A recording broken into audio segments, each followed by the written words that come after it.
नमस्कार दोस्तों, physical education के YouTube channel physical education with Dinesh Shaunak पर आपका स्वागत है। दोस्तों जो मेरे चैनल पर पहली बार विजिट कर रहा है वो चैनल को सब्सक्राइब जरूर करें। और अगर मेरा वीडियो आपको पसंद आए, मेरा काम आपको पसंद आए और तो लाइक और शेयर करना बिल्कुल भी मत भूलना। दोस्तों आज हम खेल मनोविज्ञान का एक बहुत ही महत्वपूर्ण चैप्टर डिस्कस करेंगे, प्ले थीरीज, खेल की सैद्धांतिक धारणाएं। इससे पहले वाले वीडियो में दोस्तों मैं खेल मनोविज्ञान जो प्ले थीरीज हैं उसकी 3 धारणाओं को डिस्कस कर चुका हूं।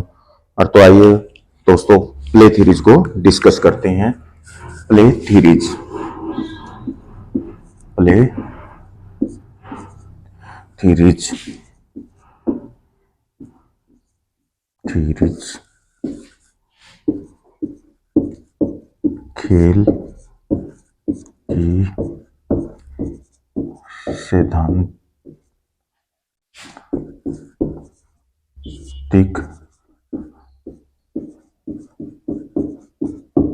धारणाएं। खेल की सैद्धांतिक धारणाएं।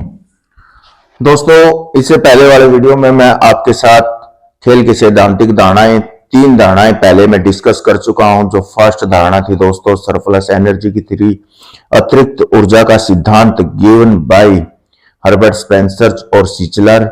सेकंड थी दोस्तों एंटीसिपेशन थ्योरी थी, पूर्व अवलोकन की जो थ्योरी थी दोस्तों कार्ल ग्रुस के द्वारा दी गई थी, वो भी डिस्कस कर चुका हूं।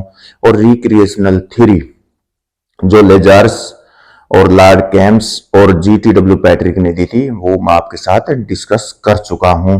जो दोस्तों इससे पहले उन थ्योरीज को पढ़ना चाहते हैं वो इससे पहले वाला वीडियो देख सकते हैं। इसके साथ ही दोस्तों मैं अगली थ्योरी है जो रिकैप्सुलेटरी थ्योरी है उसको डिस्कस करूंगा।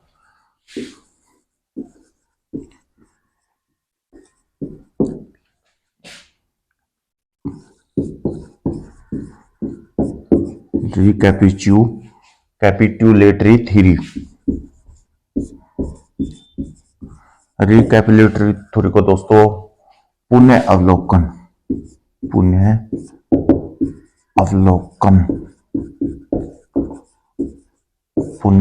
की धारणा भी कहते हैं।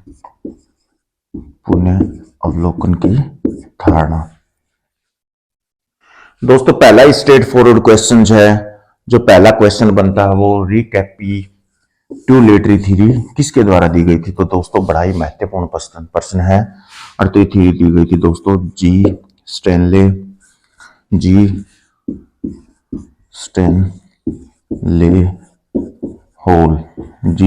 हॉल। और एक और महत्वपूर्ण मनोविश्लेषक था दोस्तों विलियम वोंट। किस के द्वारा दी गई थी दोस्तों? जी स्टैनले हॉल ने। वह किसने दी थी दोस्तों? William won't. किसने दी थी? William won't. दोस्तों री का मतलब है दोबारा, कैप का मतलब रिकैप्चर करना, यानी पूर्व के अनुभवों को दोबारा से अनुभव करना। और तो दोस्तों इस थ्योरी में दो जो साइकोलॉजिस्ट है वो क्या कहना चाहते हैं कि खेलों के द्वारा मनुष्य के पूर्व जाति के अनुभव हैं, जो हमारे पूर्वज अनुभव करते थे, चाहे वो खेलना हो, कूदना हो, दौड़ना हो, जंगलों में घूमना हो, वो सब दोस्तों खेलों के द्वारा क्या करते हैं दोस्तों वर्तमान में अनुभव करते हैं, यानी उन्हीं चीजों को अपने जीवन में फिर से अनुभव करते हैं। इस थ्योरी को देने वाले दोस्तों कौन थे दोस्तों? जी स्टैनले हॉल और विलियम वोंट थे दोस्तों। इस थ्योरी के कारण दोस्तों जो मनुष्य के पूर्व अनुभव हैं, जो हेरिडिटरी है, हेरिडिटी मीन्स जो हमारे पूर्वजों से चले आ रही है, जो चीजें उन्होंने की वो चीज हम भी करेंगे और खेलों के द्वारा दोस्तों उन चीजों की संतुष्टि होती है, ऐसा मानने वाले कौन थे दोस्तों? ये दो मनोविश्लेषक थे, जी स्टैनले हॉल और विलियम वोंट। दोस्तों अब एक क्वेश्चन महत्वपूर्ण बनता है, रिकैप्सुलेटरी जो थ्योरी है वो किसकी कॉन्ट्राडिक्टरी थ्योरी है, किसकी विरोधी थ्योरी है दोस्तों? ये जो पहली थ्योरी थी हमारी एंटीसिपेशन थ्योरी, किसकी? एंटीसिपेशन थ्योरी की। किसकी?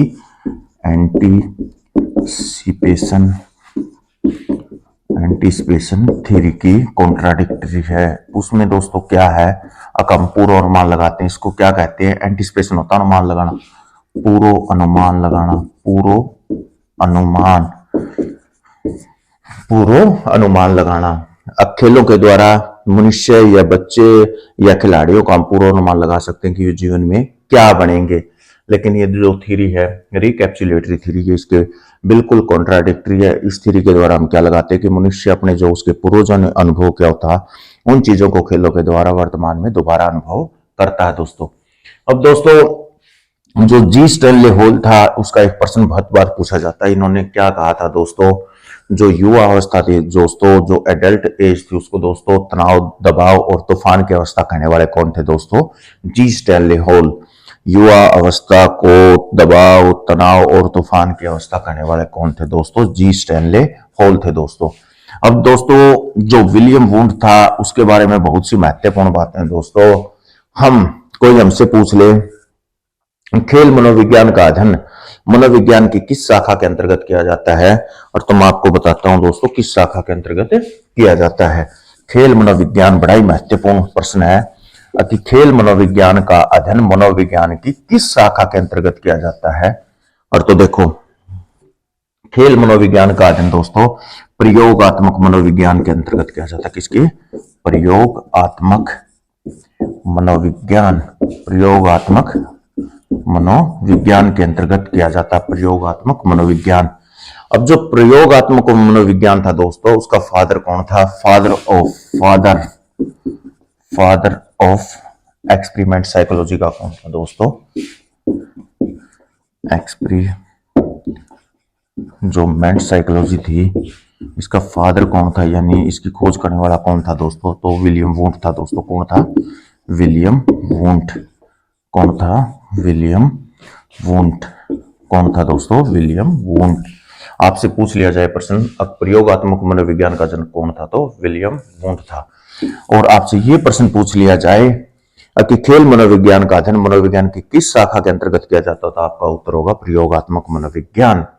अब इसके साथ साथ दोस्तों ये फर्स्ट साइकोलॉजिस्ट था विलियम वुंड। कौन था, फर्स्ट साइकोलॉजिस्ट था जिसने क्या माना है, साइकोलॉजी को साइंस, क्या माना है, साइंस, विज्ञान। अब किस पर किसके नियम लागू होते हैं, विज्ञान के। ये चीज भी आपने ध्यान रखनी है। इसके साथ साथ दोस्तों विलियम वुंड ने एक चीज और है, विलियम वुंड ने फर्स्ट जो एक्सपेरिमेंट की प्रयोगशाला थी, फर्स्ट लैब को इंस्टॉल करने वाला भी कौन था दोस्तों, विलियम वुंड था।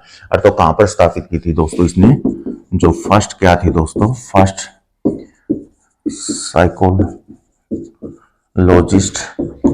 लैब यानी प्रयोगशाला, फर्स्ट साइकोलॉजिस्ट लैब को इंस्टॉल करने वाला कौन था दोस्तों, विलियम वुंड था। कौन था, विलियम वुंड। कौन था, विलियम वुंड। आप चीज को इस चीज का भी ध्यान रखना है, कौन था दोस्तों, विलियम वुंड। कहां पर स्थापित की थी दोस्तों, लिपजिंग नामक शहर में। कहां पर, लिपजिंग कहां पर है दोस्तों, जर्मनी में।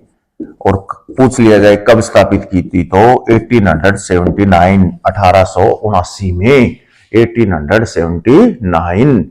ये चीजें दोस्तों आपको इसके बारे में ध्यान रखनी है, यहां से क्वेश्चंस आते हैं दोस्तों। प्ले थ्योरीज है, ये चीज आपको गांठ बांध लेनी है दोस्तों, यहां से 1 या 2 नंबर का क्वेश्चन पक्का आता ही आता है। अगली थ्योरी डिस्कस करेंगे दोस्तों, कैथार्टिक थ्योरी, बड़ी इंपॉर्टेंट थ्योरी है दोस्तों।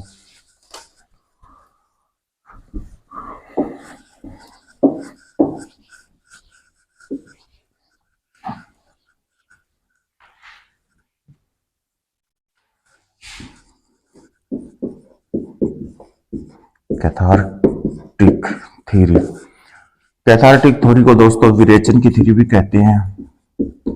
विरेचन लगा लो या रेचन लगा लो दोस्तों, रेचन की धारणा भी कहते हैं, रेचन की धारणा भी इसको कहा गया है।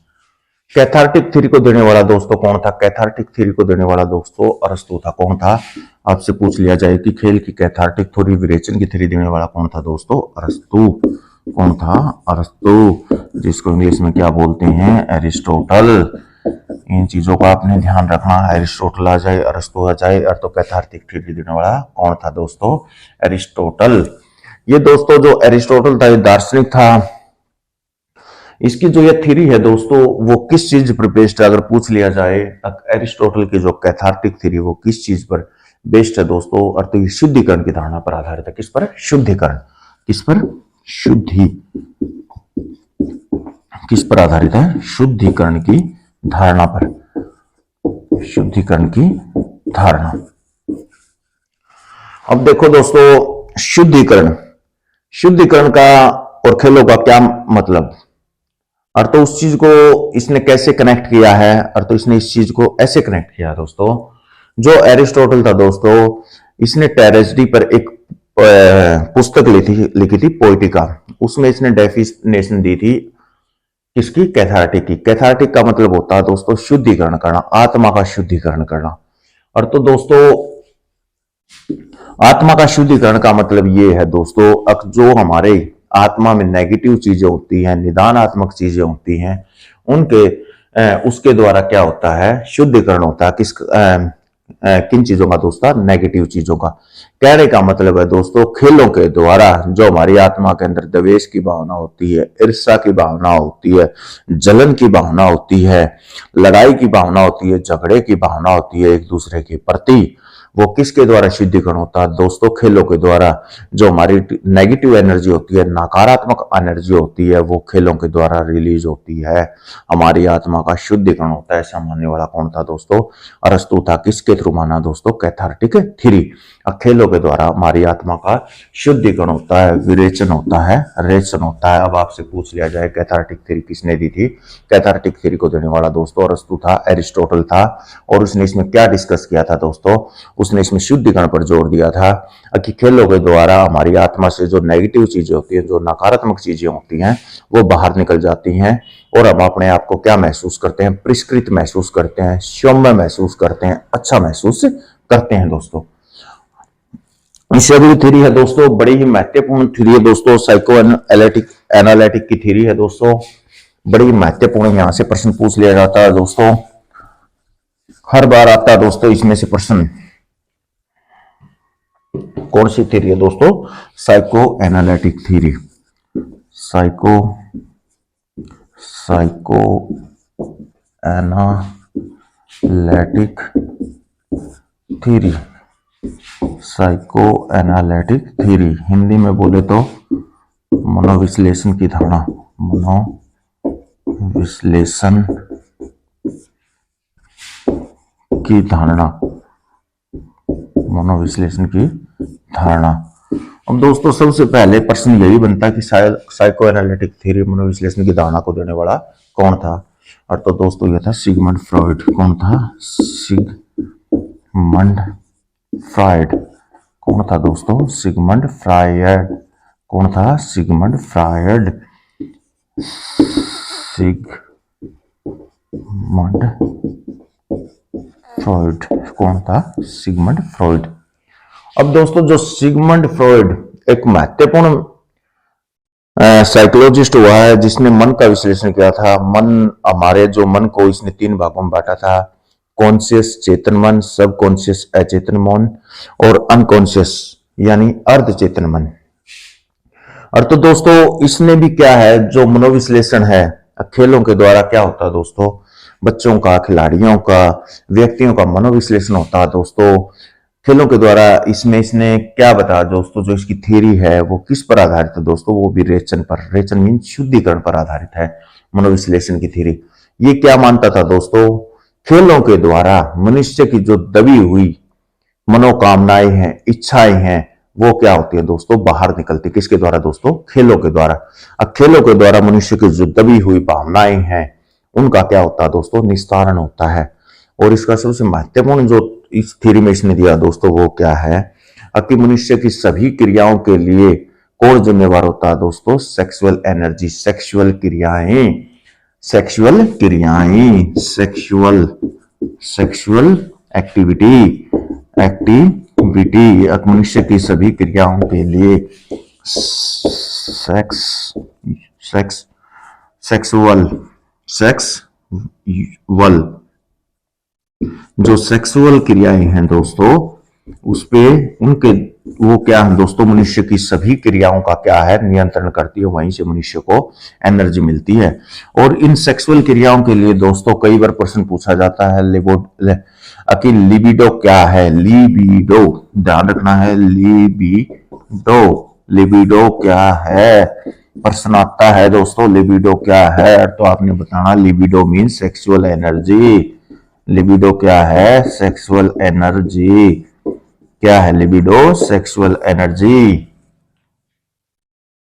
ये सिगमंड फ्रॉइड ने दिया था दोस्तों। खेलों के द्वारा मनुष्य की जो मन में दबी हुई भावनाएं हैं वो क्या होती है दोस्तों, उनका निस्तारण होता है। उनको क्या मिलता है दोस्तों, एक वे मिलता है, एक रास्ता मिलता है। किसके द्वारा दोस्तों, खेलों के द्वारा। इसने दोस्तों, वैसे तो ये प्रश्न खेलों से संबंधित नहीं है, साइकोलॉजिस्ट से संबंधित, जो बच्चे स्टेट की तैयारी कर रहे हैं। इसने जो मन था, हमारा जो मन था, उसमें इसने 3 पार्ट बांटे थे। ईड बांटा था, ये आप लोगों ने ध्यान रखना है, ईगो और सुपर ईगो। क्या बांटा था, सुपर ईगो। अब इनका भी प्रतीक पूछ लिया जाता है कई बार। ईद क्या है, पशुता का प्रतीक है। किसका, पशुता, पशु का प्रतीक है, पशुता, पशुता का प्रतीक है। ईगो क्या था दोस्तों, मानव का प्रतीक है। और सुपर ईगो क्या था दोस्तों, भगवान का प्रतीक है। ये चीजें इसने इसमें डिवाइड की थी, ईद, ईद, ईदम और सुपर ईगो दोस्तों। और तो आप लोगों को इस चीजों का भी ध्यान रखना कि मन का विश्लेषण करने वाला कौन था। मन का विश्लेषण करने वाला सिगमंड फ्रॉइड था। सिगमंड फ्रॉइड के लिए ये शब्द कई बार पूछा गया। लिबिडो, लिबिडो क्या है, सेक्सुअल एनर्जी है। आपने इन चीजों को बड़ी अच्छे से करना है। कोई नोट करना चाहता तो कर सकता है दोस्तों। इसके बाद दोस्तों जो अगली थ्योरी है वो भी बड़ी महत्वपूर्ण थ्योरी है, उसको डिस्कस कर लेते हैं। सोशलाइजेशन थ्योरी, सामाजिकरण की धारणा। सोशल थ्योरी, सामाजिकीकरण की धारणा। अगली जो थ्योरी है दोस्तों वो कौन सी है, social theory. Social, social theory, social theory या सोशलाइजेशन थ्योरी कह सकते हैं, सामाजिकीकरण की धारणा। सामाजिकीकरण की धारणा। सबसे तो पहले दोस्तों प्रश्न बनता कि सोशल थ्योरी को देने वाला कौन था। सोशल थ्योरी को देने वाला दोस्तों अरस्तु था। अरस्तु ने 2 थ्योरियां दी हैं, इस चीज का ध्यान रखना। एरिस्टोटल, इंग्लिश में क्या बोलते हैं इसको, एरिस्टोटल, अरस्तु। इससे पहले कैथार्टिक थ्योरी, कैथार्टिक थ्योरी का बेस क्या था, शुद्धिकरण था। वो भी किसने दी थी दोस्तों, अरस्तु ने दी थी। और सामाजिकीकरण की धारणा वो भी किसने दी है दोस्तों में, खेलों में दोस्तों अरस्तु ने दी है। आपने इस चीज का भी ध्यान रखना है। अब दोस्तों अरस्तु क्या मानता है, अब कि खेल मनुष्य के जो सामाजिक व्यवहार है, सामाजिक व्यवहार का एक ही बहुत महत्वपूर्ण पहलू है। खेलों के द्वारा व्यक्ति का क्या होता है, सामाजिकीकरण होता है। खेलों के द्वारा क्या मानता है दोस्तों अरस्तु, कि व्यक्ति खेलों के द्वारा समाज के नियम सीखता है, कायदे कानून सीखता है, समाज में रहना सीखता है। खेलों के द्वारा भाईचारा बढ़ता है, विश्व बंधुता की भावना आती है। ये सब चीजें बताने वाला खेलों के द्वारा व्यक्ति का क्या होता है, सामाजिकीकरण होता है। उसके सामाजिक व्यवहार का खेल बड़े ही महत्वपूर्ण बिंदु है, इसलिए व्यक्ति खेलों की तरफ आकर्षित होता है। इस धारणा को मानने वाला कौन था दोस्तों, सामाजिकीकरण की धारणा को मानने वाला कौन था दोस्तों, अरस्तु, एरिस्टोटल था। इसके बाद दोस्तों बड़ी महत्वपूर्ण धारणा है play is life theory. Play is life theory, play is life theory, play is life theory. खेल ही जीवन है धारणा, खेल ही जीवन, खेल ही जीवन की धारणा। इसको देने वाला कौन था दोस्तों, जॉन डेवी। कौन था, जॉन, कौन था दोस्तों, जॉन डेवी। कौन था, जॉन,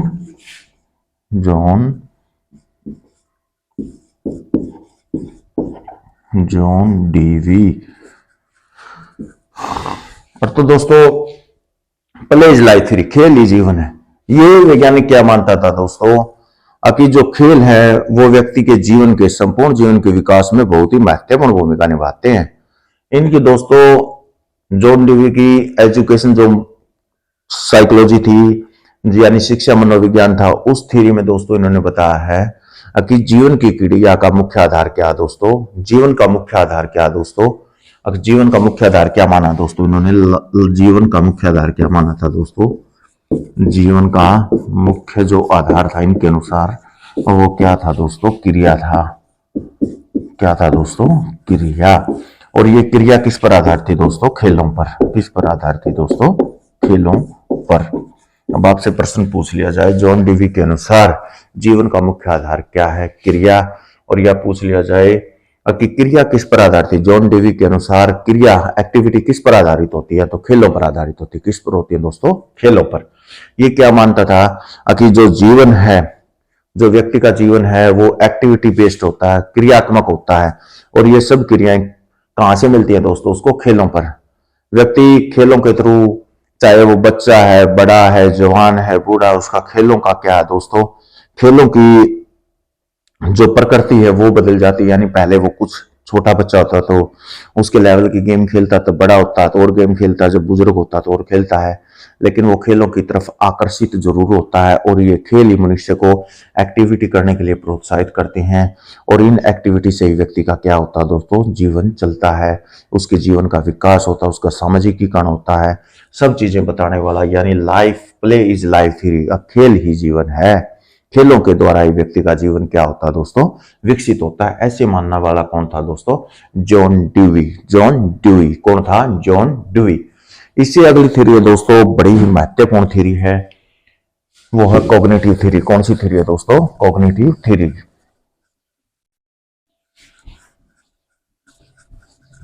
संज्ञानी थ्योरी, क्या बोलते हैं हिंदी में उसको, संज्ञानी। क्या बोलते हैं, संज्ञानी धारणा।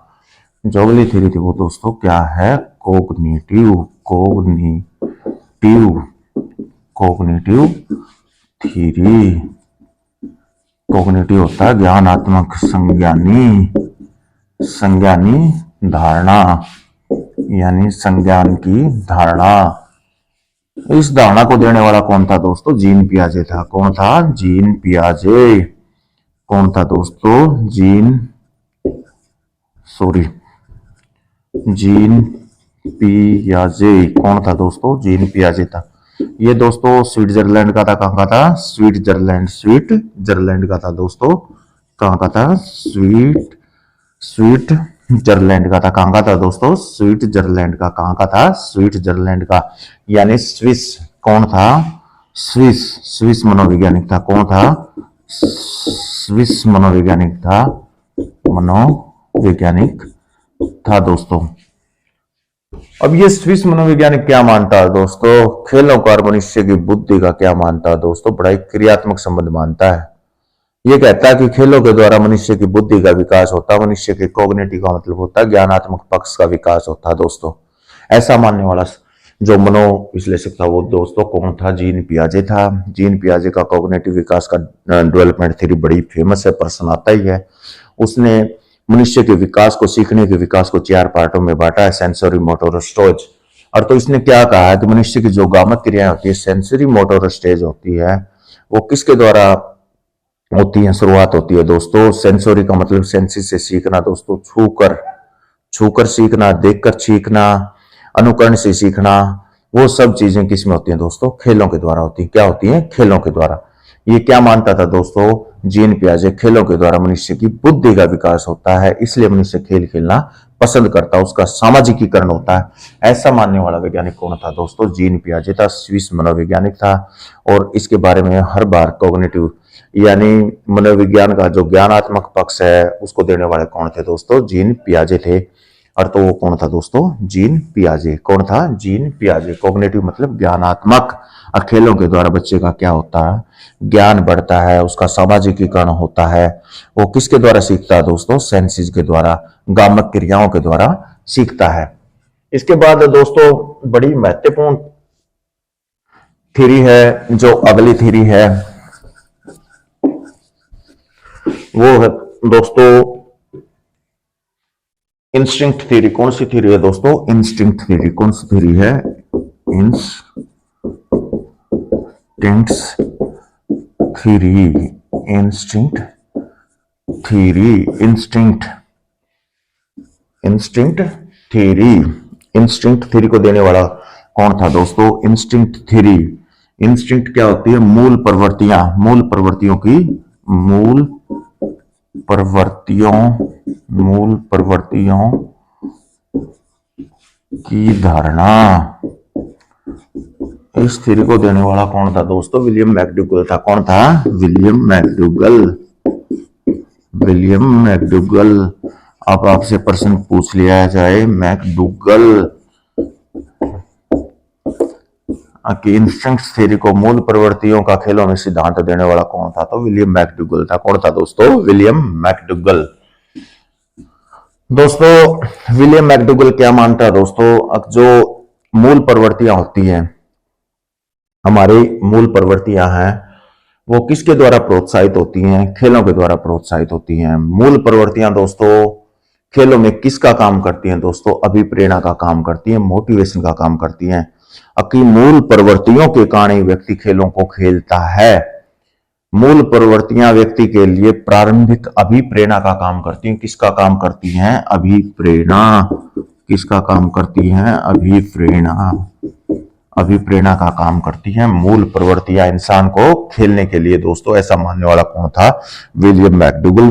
विलियम मैकडूगल ने दोस्तों साइकोलॉजी में याद रखने की जरूरत है, कुल 14 मूल प्रवृत्तियां दी थी। कितनी मूल प्रवृत्तियां दी थी? 14 ये मूल प्रवृत्तियां कभी ना कभी एग्जाम में पूछ ली जाती हैं। जो बच्चे स्टेट की तैयारी कर रहे हैं उनको 14 की 14 याद रखनी है, पक्का पूछते हैं यहां से। और तो ये दोस्तों हमारे खेलों की कुछ धारणाएं थी कि खेल हम क्यों खेलते हैं, खेलों के द्वारा हमारा क्या क्या विकास होता है, खेलों के द्वारा में क्या प्रदर्शित होता है, ये सब चीजें हमें इन प्रवृत्तियों से पता चलती है दोस्तों। बड़ा ही महत्वपूर्ण टॉपिक था, यहाँ से हर बार प्रश्न पूछा जाता है, हर बार, चाहे वो एचटेट हो, चाहे वो स्क्रीनिंग हो, केवीएस हो, एनवीएस हो, राजस्थान पीटीआई हो, कोई भी एग्जाम हो, एक प्रश्न पूछा जाएगा दोस्तों। पर तो पहले आपको क्या करना है? साइकोलॉजी करना है, मनोविज्ञान क्या, उसके बाद स्पोर्ट्स साइकोलॉजी करना है, उसके बाद आपको खेल की धारणाएं करनी है। जो खेल का जो स्पोर्ट्स साइकोलॉजी है दोस्तों, उसके 2 टॉपिक आज हमारे कवर हो गए हैं दोस्तों। जिनको भी मेरे द्वारा पढ़ाया गया लेक्चर अच्छा लगा दोस्तों, मेरा वीडियो अच्छा लगा, वो लाइक करना मत भूलना, क्योंकि आपके लाइक से हमें क्या मिलती है दोस्तों? मोटिवेशन मिलती है, प्रेरणा मिलती है, ताकि हम आगे अच्छे से और काम अच्छा कर सकें और आप तक ऐसे इंफॉर्मेटिव वीडियोज पहुंचाते रहें। जो मेरे चैनल पर पहली बार विजिट कर रहे हैं वो चैनल को सब्सक्राइब जरूर करना, शेयर जरूर करना। थैंक यू, धन्यवाद दोस्तों।